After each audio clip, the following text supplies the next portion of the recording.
ওম ব্রহ্মা জগতিনি জগত তৎসা ঊর্ধ্বতনয়ন কালিনিকা কালী মহাদেবায় ততস্থ শক্তি মহাজয়ন্তী উৎকাচন মৃত্যুঙ্গরা পিশাচং আদ্যতায়ং শক্তিকা স্বাহা।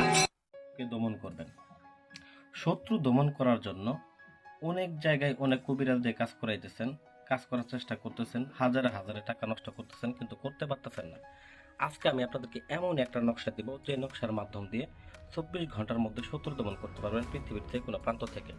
তো সম্মানিত ভাই ও বোনেরা, যারা আসলে শত্রু দ্বারা ক্ষতিগ্রস্ত, কবিরাজের পিছনে ঘুরতেছেন, অর্থ খরচ করছেন, এখন মনে হয় যে আসলে কবিরাজের উপর ভরসা করাটাই ঠিক না। তো আমি যাই হোক, আজকে এমন একটা বিদ্যা দেখাবো যে ছবির উপর দিয়ে এবং একটা নকশার মাধ্যমে কিভাবে আপনারা শত্রু দমন করবেন, এই বিস্তারিত আমি আলোচনা করব।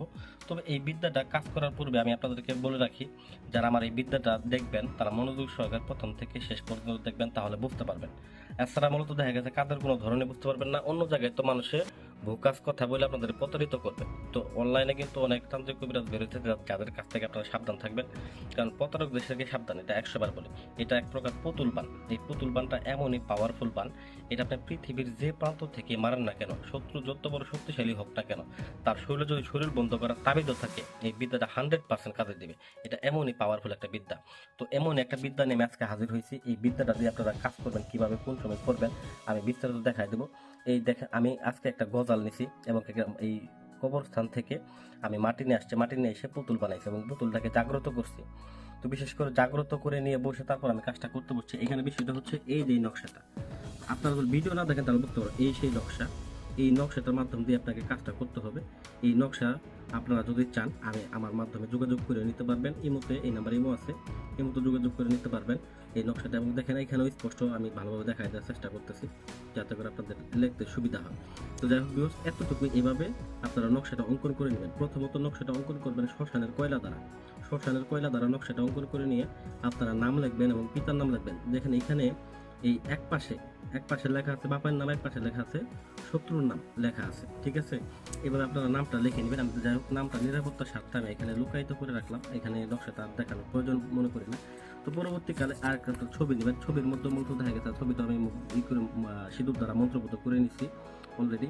বিশেষ করে আপনারা এখানে নিচে দেখেন লাল দাগ দেওয়া আছে, এখানে নামটা আপনারা লিখে নেবেন, নাম লিখে নেবেন এবং নকশাটা হুবহু এরকম ভাবে যেভাবে অঙ্কন করছে দেখেন, যাদের লেখাগুলো লিখছে এখানে লিখবেন, আর এখানে নিচে দাগ দেওয়া আছে ওইখানে শুধু নামটা লিখবেন, আর ছবিটা তো থাকবেই। তো এরকম ভাবে আপনারা ছবি বের করে নেবেন যে কোনো কম্পিউটার দোকান থেকে। আর আমরা অনেকগুলো ছবি বের করতে হয়, আমরা সাধারণ প্রিন্টার দ্বারা আমরা ছবিটা বের করে নিচ্ছি।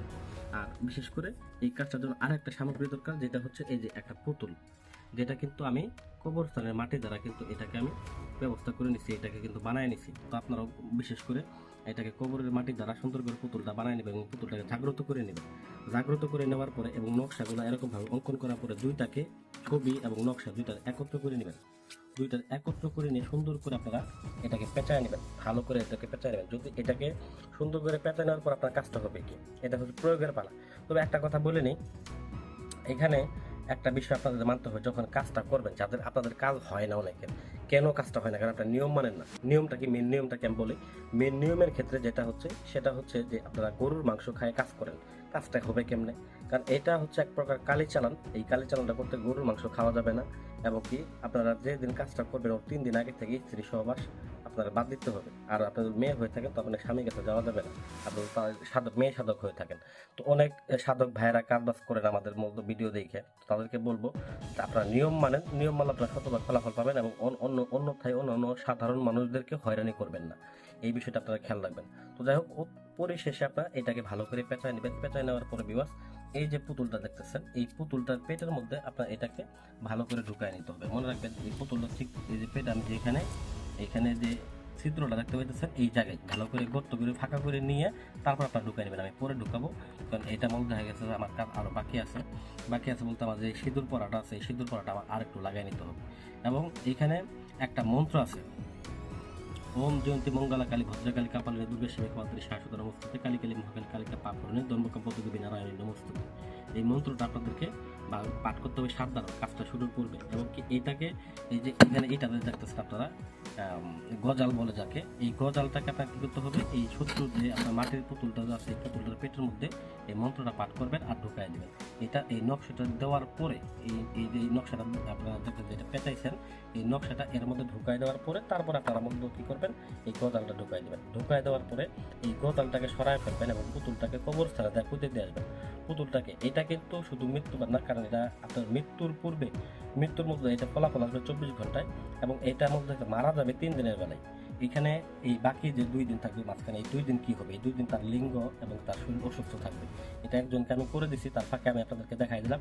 এবং এইখানে যে পুতুলটা আপনারা দেখতেছেন এই পুতুলটার যে গজালটা আছে এই গজালটা নিয়ে একটা শক্ত গাছের মধ্যে এটাকে হাতুড়ি দিয়ে ভালো করে পিটায় এটাকে পুঁতে দিবেন এবং পুতুলটাকে কবরস্থানে যায় এটাকে আপনারা পুঁতে দিয়ে আসবেন। এতটুকু কাজ যদি আপনি করতে পারেন, কাজটা অবশ্যই শনিবার অথবা মঙ্গলবারের দিন করবেন, আসন করে করবেন, পাক পবিত্র হয়ে করবেন।